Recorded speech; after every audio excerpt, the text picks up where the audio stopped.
Eu não tenho dúvidas que hoje é um dia de muita alegria para muitas pessoas nessa igreja. Eu não tenho dúvida que hoje é um dia de também muita consciência, de muita responsabilidade que hoje o nosso querido pastor Fábio recebe. Já que Paulo, ao falar a Timóteo, convoca ele a se lembrar que pela imposição das mãos de presbíteros e dele mesmo, ele recebeu a consciência de um ministério chamado a isso. Então eu louvo a Deus pela nossa igreja, pela Igreja Batista Bingen, hoje poder dizer que fez parte do ministério do irmão, do pastor Fábio, e que agora, daqui pela frente, ele vai enfrentar os seus desafios com essa consciência da responsabilidade ministerial sobre ele e sobre a sua família. E foi-me dado a honra de, então, expor a palavra de Deus a todos vocês e a ele. E eu quero pedir licença, então, para que a mensagem de hoje seja uma mensagem direcionada a todos presentes, mas também, principalmente, ao pastor Fábio, com os conselhos talvez de um dos maiores pastores da história, direcionados a, talvez, o seu filho mais querido na fé, o nosso querido Timóteo. Então, para isso, eu quero te convidar a abrir a sua Bíblia em 2 Timóteo, capítulo 3, versículo 14 até o 17, e vamos dar continuidade ao texto, lendo o capítulo 4, versículo 1 até o versículo 8. Então, 2 Timóteo 3, versículo 14 ao 17, e vamos continuar lendo do versículo 1 do capítulo 4 até o versículo 8. Com toda a reverência, mas ainda sentados, leiamos a palavra de Deus. E diz assim o texto: Tu, porém, permanece naquilo que aprendeste e de que fostes inteirado, sabendo de quem o aprendeste, e que desde a infância sabes as sagradas letras, que podem tornar-te sábio para a salvação pela fé em Cristo Jesus. Toda a Escritura é inspirada por Deus e útil para o ensino, para a repreensão, para a correção, para a educação na justiça, a fim de que o homem de Deus seja perfeito e perfeitamente habilitado para toda boa obra. Versículo 1 do capítulo 4 continua dizendo: Conjuro-te perante Deus e Cristo Jesus, que há de julgar vivos e mortos pela sua manifestação e pelo seu reino, pregue a palavra, insta, quer seja oportuno, quer não, corrige, repreende, exorta com toda a longanimidade de doutrina, pois haverá tempo em que não suportarão a sã doutrina, pelo contrário, cercar-se-ão de mestres, segundo as suas próprias cobiças, como que sentindo coceira nos ouvidos. E se recusarão a dar ouvidos à verdade, entregando-se às fábulas. Tu, porém, sê sóbrio em todas as coisas, suporta as aflições, faze o trabalho de um evangelista, cumpra cabalmente o teu ministério. Quanto a mim, estou sendo já oferecido por libação e o tempo da minha partida é chegada. Combati o bom combate, completei a carreira, guardei a fé. Já agora a coroa da justiça me está guardada, a qual o Senhor, reto juiz, me dará naquele dia. E não somente a mim, mas também a todos quantos amam a sua vinda. Vamos orar? Senhor Jesus, como temos motivos de gratidão essa noite, Pai. Como somos gratos a Ti por todos os processos, por todos os empecilhos que o pastor Fábio passou para que esta noite ele fosse consagrado ao ministério da exposição da Tua santa palavra. Deus, nós Te louvamos, nós Te engrandecemos, nós nos submetemos, Senhor, à Tua vontade, ao Teu querer. Deus, fala com a gente, à luz da Tua palavra, fala com cada um aqui, fala com o pastor Fábio, de uma forma poderosa, de uma forma transformadora, de uma forma única essa noite. É em nome de Jesus que oramos e agradecemos, porque Teu é o reino, o poder e toda a glória para sempre. Amém.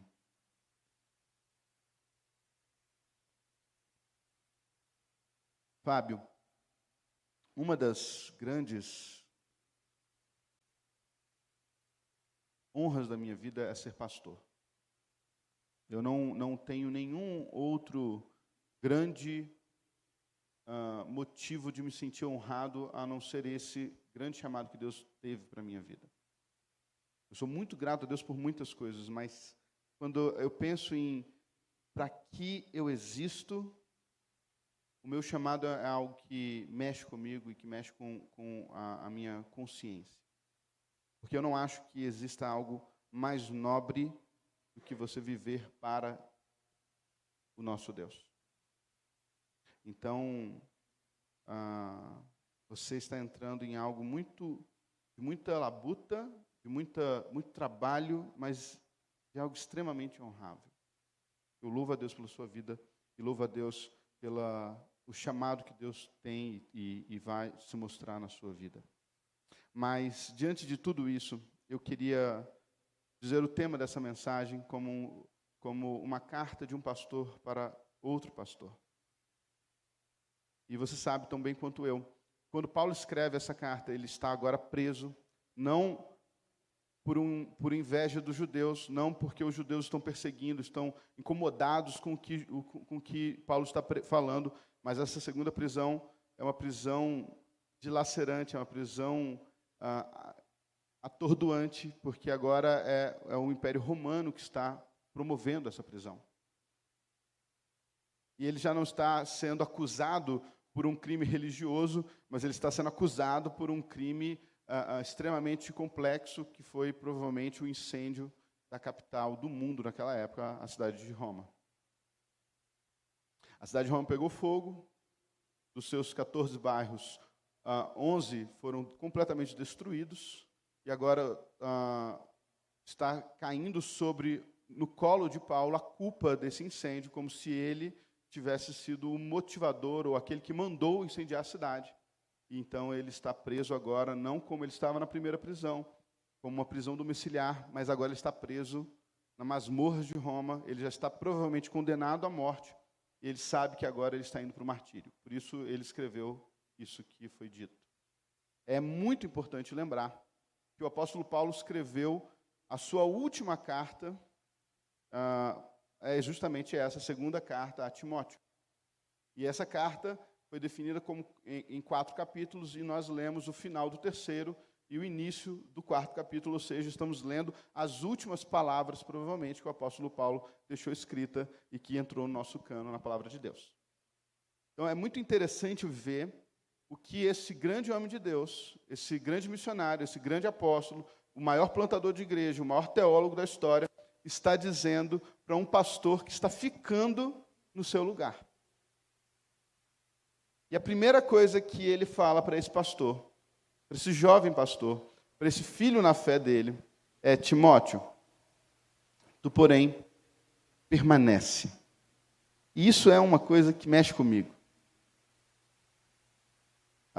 No tempo que nós vivemos, esse tempo, o hoje, é um tempo completamente inconstante. Teve uma época lá atrás, muito tempo atrás, em que as pessoas sonhavam em ter um emprego e ficar a sua vida inteira nesse mesmo emprego, sim ou não? Você queria entrar numa empresa e era algo honroso você falar: eu fiquei 30 anos nessa mesma empresa. A estabilidade, a segurança, a certeza de que nada iria gerar oscilações.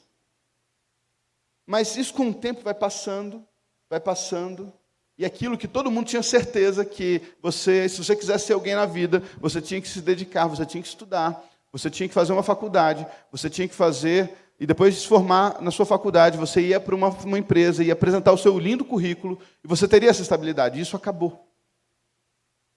Hoje, pessoas que não sabem lé com cré, pegam uma câmera, coloca na frente deles, começam a falar um monte de besteira, e essa pessoa ganha mais dinheiro do que aquele homem que estudou a vida inteira, vai conseguir ganhar, na vida toda dele, ele ganha num dia só, ele ganha mais do que aquele homem. Mas do mesmo jeito que ele ganha dinheiro de uma forma avassaladora, se ele fala uma besteira, se ele fala uma palavra que ele não podia ter sido dita, todos esses seguidores, toda essa multidão de gente, todo esse dinheiro deixa de existir quase que de uma hora para outra. E ele acaba vivendo essa inconstância da vida. Bauman vai dizer que essa nossa modernidade é uma modernidade líquida, não sólida. E é interessante ver que Paulo, no versículo 14, diz assim, olha, você, Timóteo, você vai permanecer. Você vai ficar firme. Você vai se manter em algo. E no que ele vai se manter? Naquilo que você aprendeu. Naquilo que foi colocado para você, aquilo que foi construído em você. Quando foi construído? Lá atrás, porque se você for no capítulo 1 desse mesmo livro, você vai ver que a avó e a mãe de Timóteo apresentaram a ele as Escrituras, as Sagradas Escrituras. Então Timóteo foi construído desde a sua infância, desde pequeno, as Sagradas Letras. E ele foi desenvolvendo algo estável, algo sólido, algo para se apoiar. E isso, de fato, é a palavra de Deus. Como podemos ler, por exemplo, no lindo Salmo 119, versículo 89, vai dizer, para sempre, ó Senhor, está firmado a tua palavra no céu. Ou, alguns versículos à frente, 96, vamos ter, tenho visto que toda perfeição tem o seu limite, mas os teus estatutos, seus mandamentos, é ilimitado. O primeiro grande conselho que Paulo dá a Timóteo, fica firme, permanece, fica estável naquilo que é de fato estável. Nós vivemos a pandemia, sim ou não? E é impressionante como que a pandemia mostrou como que tudo oscila, como que tudo é frágil diante de uma coisa que a gente não consegue nem ver. Pós-doutores de Harvard vinham e falavam assim, olha, não usem máscara porque isso vai fazer mal para vocês. E aí pós-doutores tinham outra coisa, vinham e falavam assim, usem máscara, se você não usar máscara, vocês vão morrer, porque o Covid vai matar vocês. E a gente ficava em crise. Há alguns anos atrás, uma das maiores revistas de ciência do mundo postou uma foto, postou na sua revista, um estudo dizendo que o ovo era um dos alimentos mais mortíferos devido à quantidade de colesterol que tinha na gema do ovo. E o mundo inteiro acreditou nessa realidade. E o mundo inteiro falou assim, opa, temos que comer menos ovo, porque o ovo vai te fazer mal. Você lembra aquela fulano que teve infarto por causa do ovo? Alguém deve ter falado isso para você. Então, alguns anos depois, a mesma revista publica na sua capa uma foto de um ovo estalado. Todo mundo sabe o que é um ovo estalado, né? Um ovo estalado. E em cima está escrito, nos perdoe. Estávamos errados. E perceberam que, sim, o ovo é rico em colesterol, mas ele é rico em colesterol bom. Todo mundo tinha que comer esse colesterol. E agora o ovo é, até que mude, né, daqui a pouco de novo, o segundo alimento mais importante do que você... Então, coma ovo, coma muito ovo. Até alguém falar que é errado de novo, tá, gente? O que eu estou querendo trazer é, nós não estamos sobre a inconstância da ciência. O que Paulo está convidando a Timóteo é, Timóteo, você vai ficar firme, você vai ficar estável, você vai permanecer sobre aquilo que não oscila. Sobre aquilo que você, desde a sua infância, foi apresentado, e você bem sabe, muito bem, quem te apresentou, que são pessoas dignas de confiança. Sua avó, sua mãe, eu mesmo. Então, a primeira coisa que me chama a atenção, eu quero te convidar, meu querido irmão de julgo, Fábio, seja estável. Irmão, se dedica, se aprofunda, conheça, desfrute do texto, deposite as suas esperanças nele, a sua fé nele, porque ele é, de fato, como o nosso próprio Senhor disse, aquilo que, mesmo se o céu passe e a terra passe, a palavra dele jamais passará, lá em Mateus, capítulo 24, versículo 35. Estejamos firmes naquilo que é de fato sólido e resistente, a palavra de Deus. O segundo grande conselho que eu consigo observar no texto que ele dá a Timóteo é: seja humilde. Olha que interessante. Tu, porém, permanece naquilo que aprendestes e de que fostes inteirado, sabendo de quem o aprendeste, e que desde a infância sabes as sagradas letras que podem tornar-te sábio. É muito interessante quando você faz uma leitura de como Paulo se apresenta ou apresenta às igrejas aquilo que ele espera das igrejas. Olha, por exemplo, Filipenses 1:6. A igreja de Filipe era uma igreja que era extremamente abençoadora, já tinha investido no ministério de Paulo. Paulo tinha uma alegria enorme com essa igreja, ele fala isso, declara isso, mas a essa igreja, que era uma igreja missionária, que investia, que ajudava o ministério, ele vai dizer o seguinte: estou convencido de que aquele que começou a boa obra em vós há de completá-la até o dia de Cristo. Ou seja, vocês são extraordinários, mas vocês não estão prontos. O que Paulo está dizendo para Timóteo é o seguinte: Timóteo, permanece nisso, permanece nas santas letras, nas sagradas escrituras, para que você se torne, ou seja, você não é, você vai se tornar ainda. Para que você desenvolva, para que você não tenha esse sentimento de cheguei aonde eu tinha que chegar. Você hoje está sendo consagrado, você hoje está dando os primeiros passos em direção a alguma coisa, e não chegando no final dela. Você acabou de casar, você está começando um processo. Você não chegou no final dele. Você conseguiu o emprego que você tanto queria. Você está começando algo.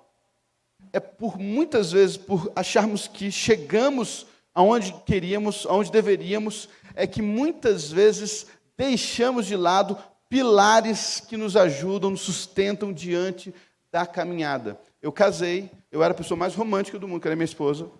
Era a pessoa mais romântica do mundo. É bom que ela não está aqui para não desmentir. E depois que eu casei, você talvez, eu nunca ouvi, mas talvez você tenha ouvido, mas quando a gente namorava não era assim.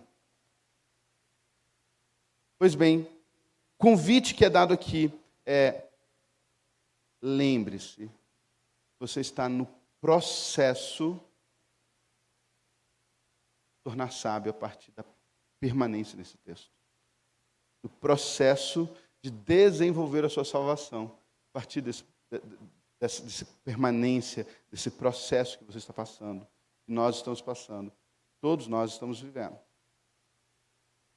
Aquele que acha que entende conhecer alguma coisa, na verdade não o conhece. Quando a gente olha para a palavra de Deus, os convites à humildade são intensos. Tiago vai dizer que nós deveríamos nos humilhar debaixo da poderosa mão de Deus e Ele nos exaltaria.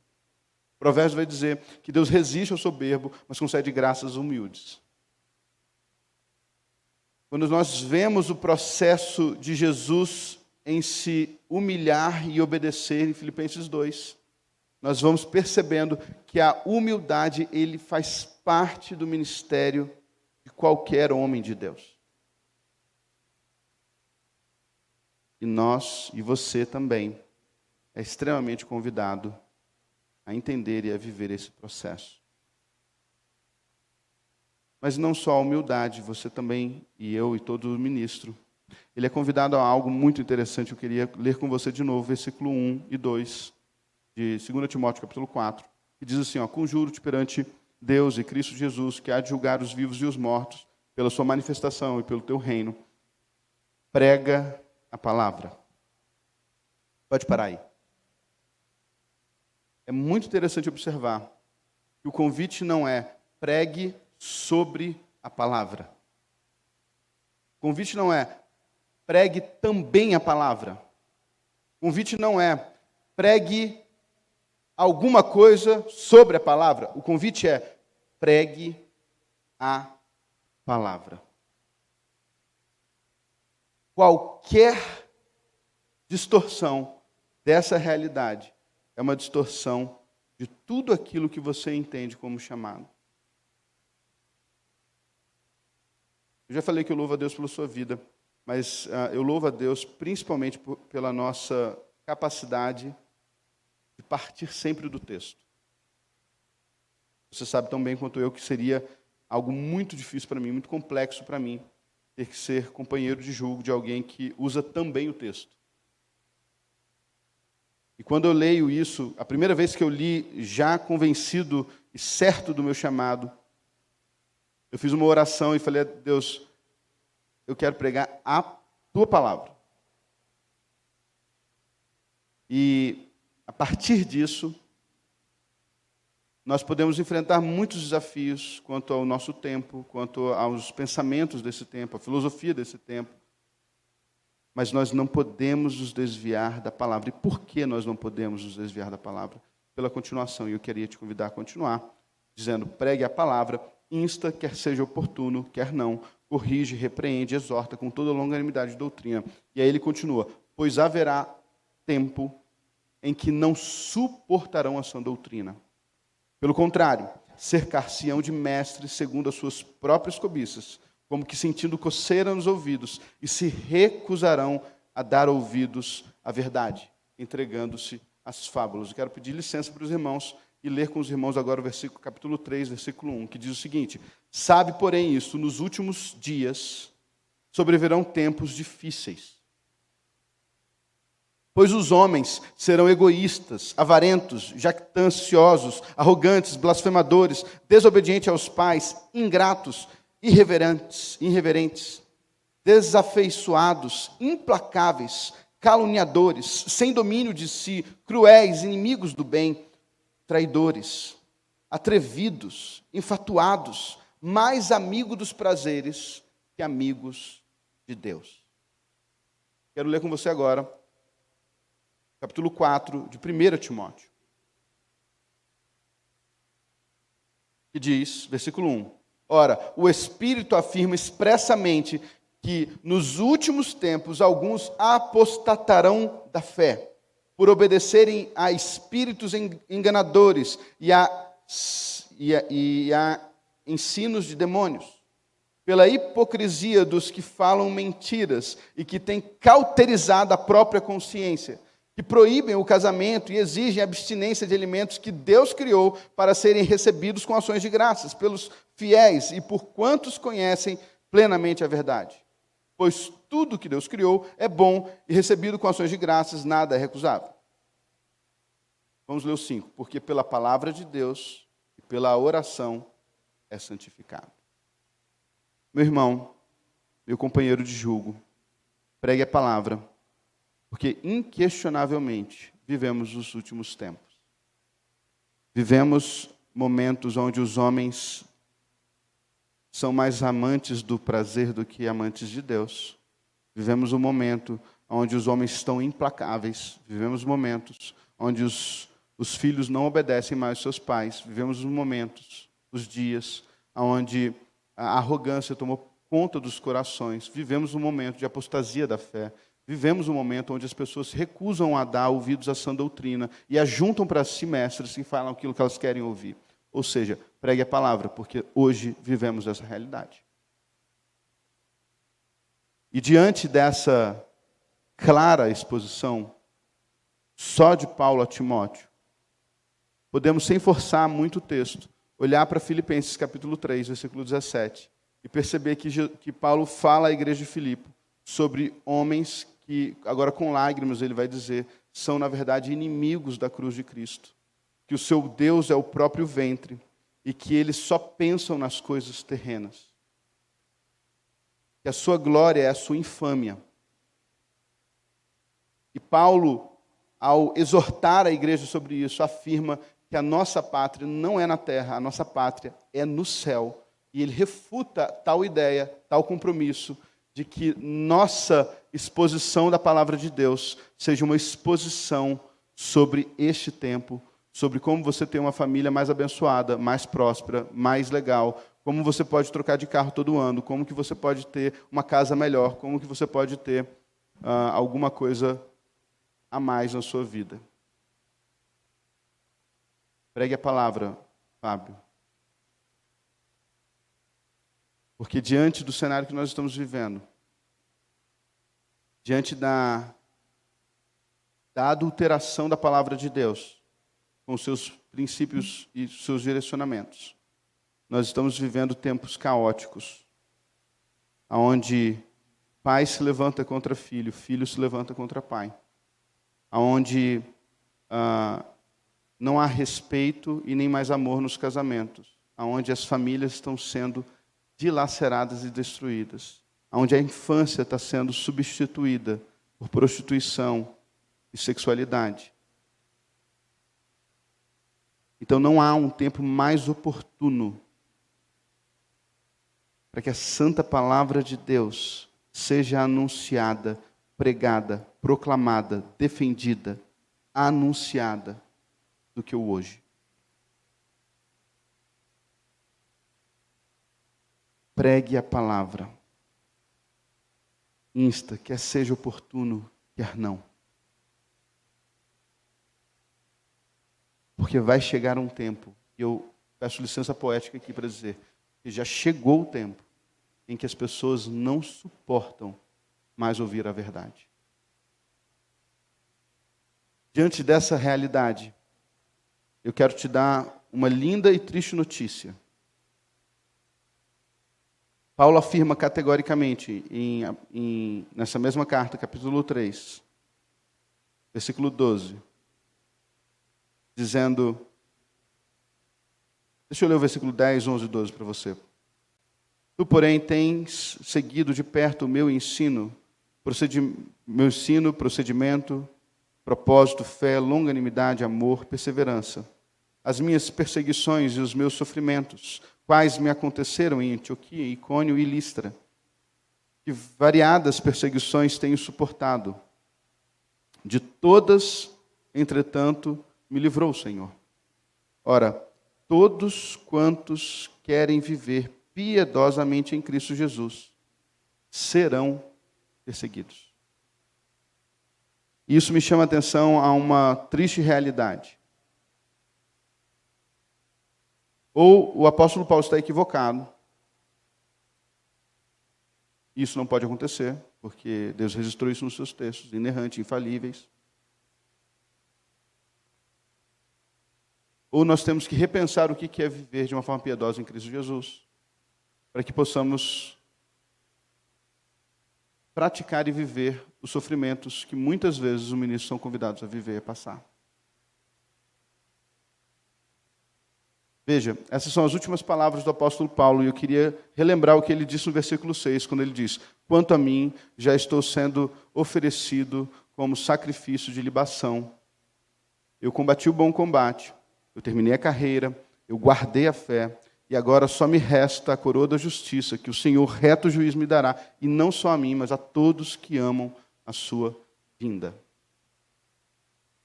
Sempre me incomodou observar que os maiores homens de Deus vivem coisas que eu não vivo.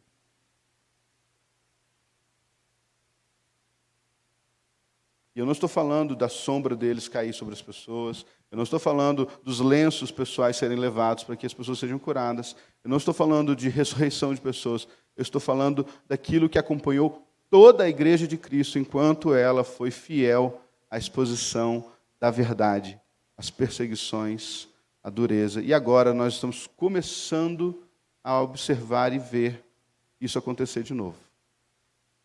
Isso é um bom sinal. Por isso,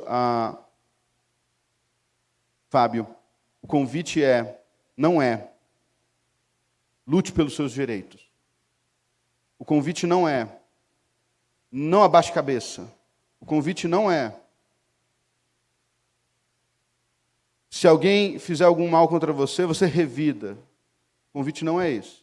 O convite é pregue a palavra, insta, quer seja oportuno, quer não. Porque vai chegar um tempo que o fato de pregar a palavra te causará danos e prejuízos. E isso precisa ser algo claro em sua mente e seu coração, para que quando isso se apresente, quando isso chegue,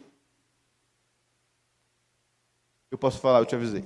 Mentira, isso não. Mas você possa ter consciência que isso fez parte da sua construção ministerial.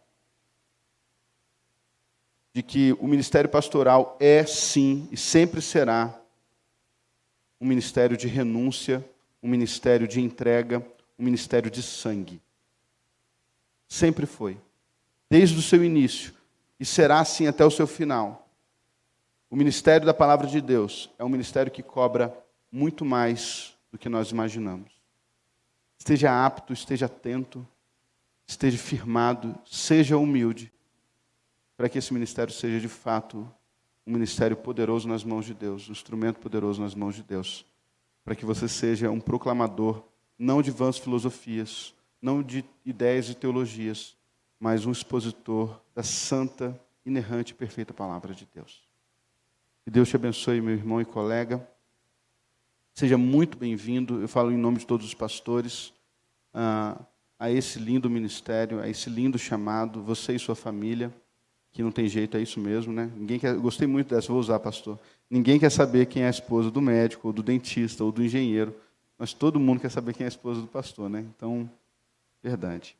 Então, você e sua família estão já nas minhas orações, permanecerão nas minhas orações, porque eu sei que é algo desafiador.